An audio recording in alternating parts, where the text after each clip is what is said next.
Hello, welcome to 1 Minute Tutorial. Let's start by importing packages. Go to Windows Package Manager. We need Universal Render Pipeline and post-processing. Once done, right-click on empty space and add Global Volume. In Inspector, create new profile. First we need Lens Distortion.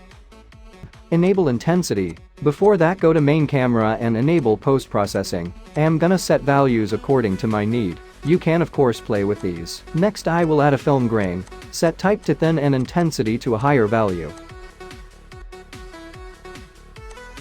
Next add a Panini Projection and set distance to a smaller value. Finally add a Vignette, enable color and intensity.